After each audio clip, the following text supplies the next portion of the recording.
We are here this morning intentionally. We made a choice, a conscious choice. I could have stayed home, gone to the store and gotten myself a New York Times and just read. Well, I guess I couldn't this morning because I had to do this. But you could have. And we can most Sunday mornings. But we choose to be here. It's a conscious choice. We come here, I think, because this hour and the hour our children spend here are different from any other hour in our week. I slow down. I think.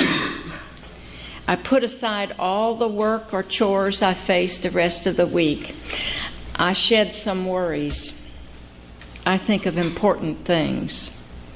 I gain a courage and a strength from being with you, even though you may not know me and I may not know you. I thank you for being here. About intentions. Okay, how many of us have started in January with good intentions? Maybe not this one, but you've done this in the past. We intend to exercise more, to lose weight, make a new friend, work more efficiently at our job, be kinder to those around us, whatever. You know what you intend. However, if I haven't used that language program to learn Portuguese that I got 6 years ago, am I going to do it? I don't know. If I haven't found a way in 10 years to visit that relative that I'm really not very fond of, am I going to make time this year? If I haven't volunteered in that school or hospital or agency before, am I going to now? Well, I might. I may hook that slightly weak intention to a real intention, to take myself seriously, join the gym or set a schedule that will work, not the cockamamie idea to get up at 4 o'clock in the morning and study Portuguese. Some of the intentions I have, I put in the goofy category. Like every 2 or 3 years, I intend to think about how I look more often, and I intend to use makeup. And that lasts about a day or two. I have a drawer full of decaying makeup. You may have some goofy intentions too, but today I'm thinking about the serious ones. In particular, the ones that make a difference to you, a difference to me, a difference in our community, maybe even beyond. Our intentions can be personal. Doing something for ourselves, learning a new skill, taking piano lessons, or doing something with our families, improving our work life. Try to do that one thing that I always wanted to try but just haven't found time for. Other intentions can move beyond ourselves into the community. For example, helping at the local school, joining some organization, Friends of the Library, the NAACP chapter, donating food on Sunday morning, as you just did. Or your intentions can move further out into a more global intent. Something as simple as recycling, catching rainwater, composting, or supporting Doctors Without Borders, the Unitarian Universalist Service Committee that works all over the world. So many needs all over. Kathy Crane I don't see this morning, but I couldn't help but think about her. A couple of years ago, she was a Peace Corps volunteer in the Philippines. That's taking those intentions seriously. Giving heed to some specific interest or act, turning considerable thought towards a particular desire. And it's hooked with action. Our intentions can turn into spiritual discipline. In Rankin's reading, he called our way, and I think he meant the Unitarian Universalist way, a rigorous journey demanding the highest degree of dogged persistence. It demands spiritual discipline. I thought of a Denise Levertov poem, and then I realized it's in the back of the hymnal. There is too much broken that must be mended, too much hurt that we have done to each other that cannot yet be forgiven. We have only begun to know the power that is within us, the power if we would but join our solitudes in the communion of struggle. Yes, there is too much broken that needs to be mended. And that other phrase of Levertov's keeps going in my head. We have only begun to know the power that is within us, in every one of us. That is the power we must unleash to enable our intention to move toward action.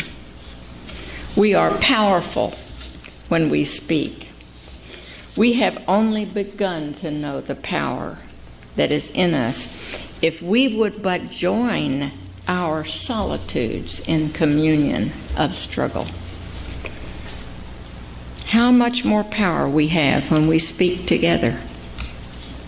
When I heard Elie Wiesel speak, he always said, "My job is to speak for the silent." We too can speak for the silent.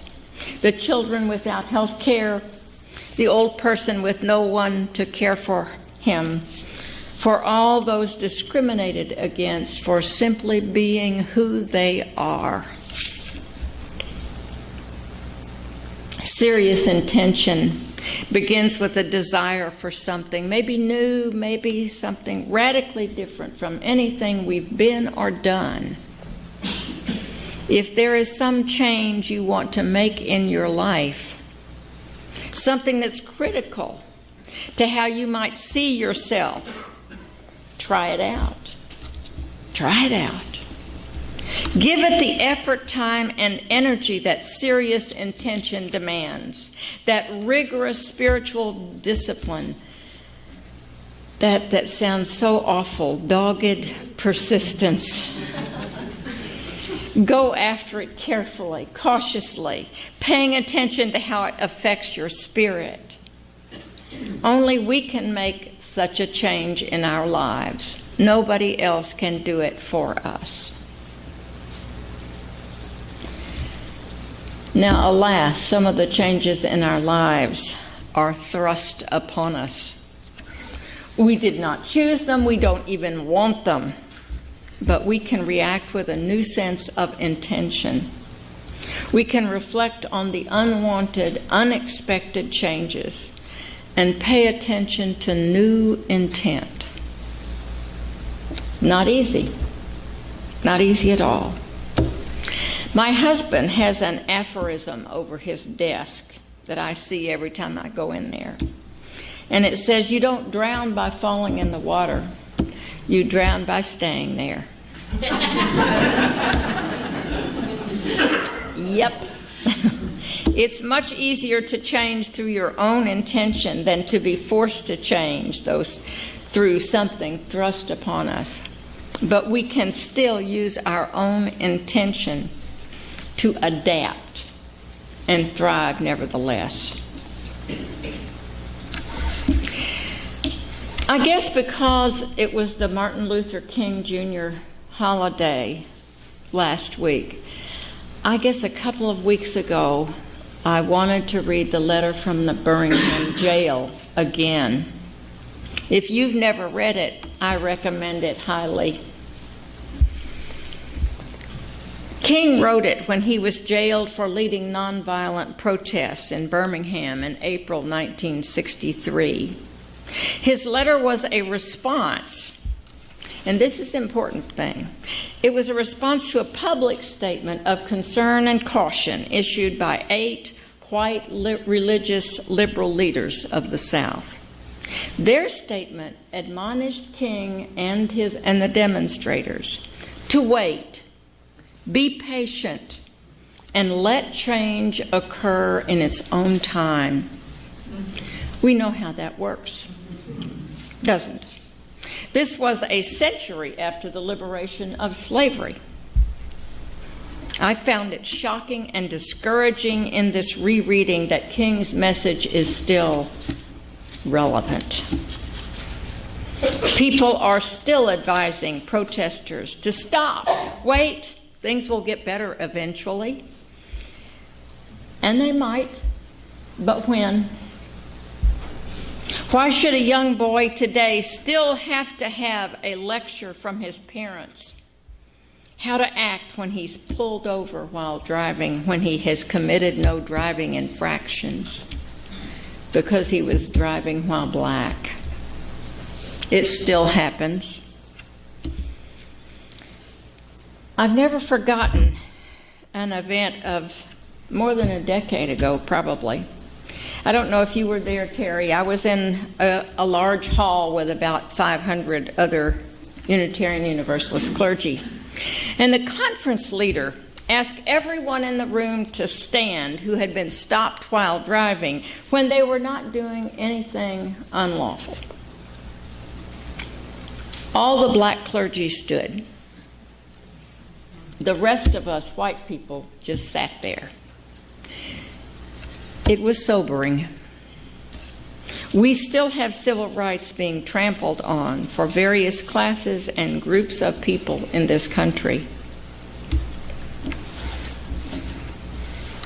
We who are white liberals, and I'm speaking to myself, have good intentions, just as those 8 clergymen, and they were men, had good intentions writing their statement, calling on King and the other demonstrators to wait, don't make waves. King stated in his letter he was disappointed in his white religious colleagues. He thought they would understand and work for justice beside his people. They didn't. We know proudly that many of our people, and I speak of our own religious institutions, stood with King, marched with King, and worked in their communities. But not all.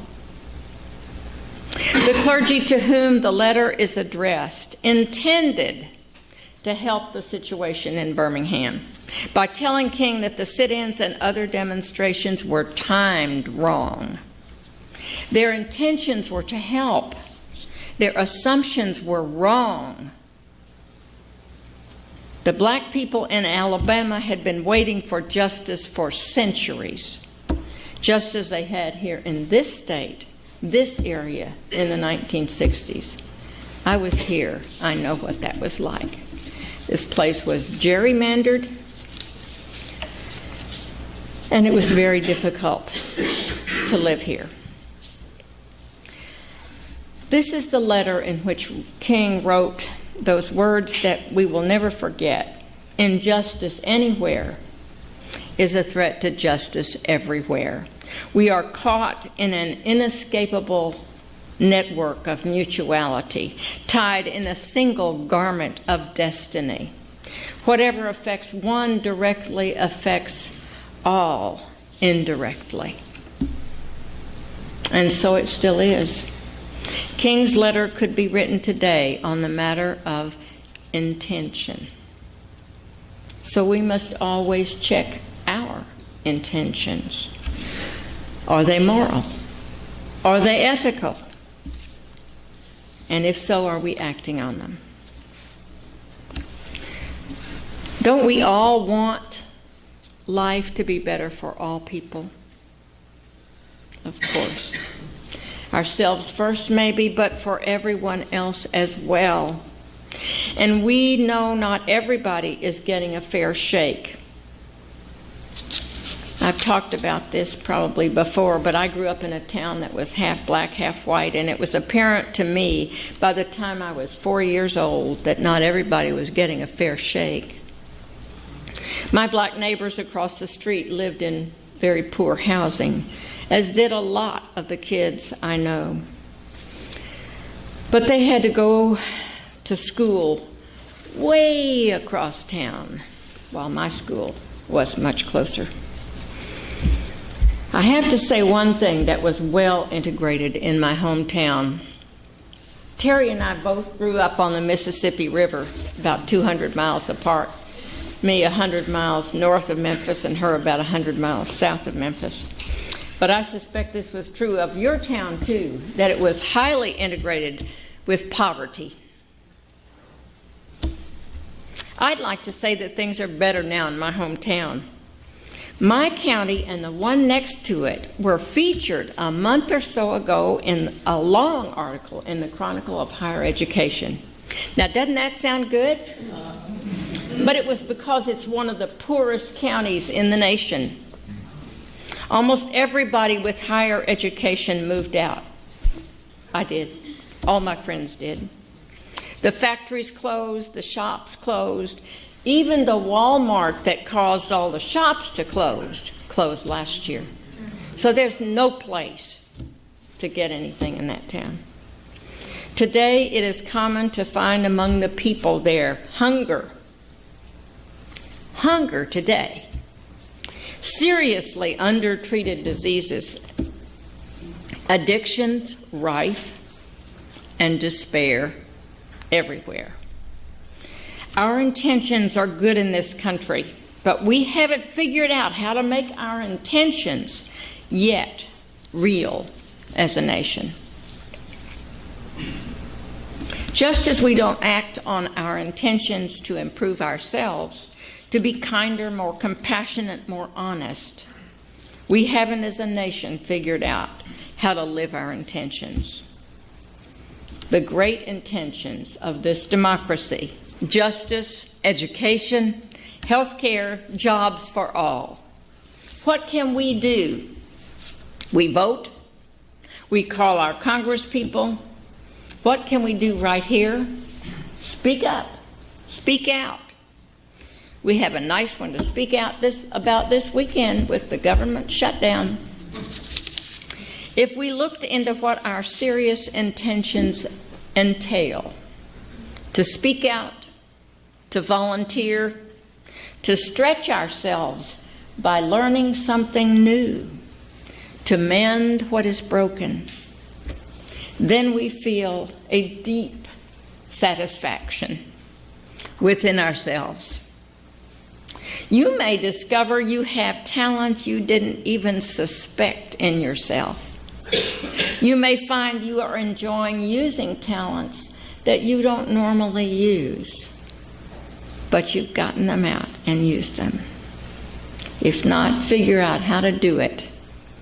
Use your spiritual discipline, and your life changes. We have only begun to know the power that is within us.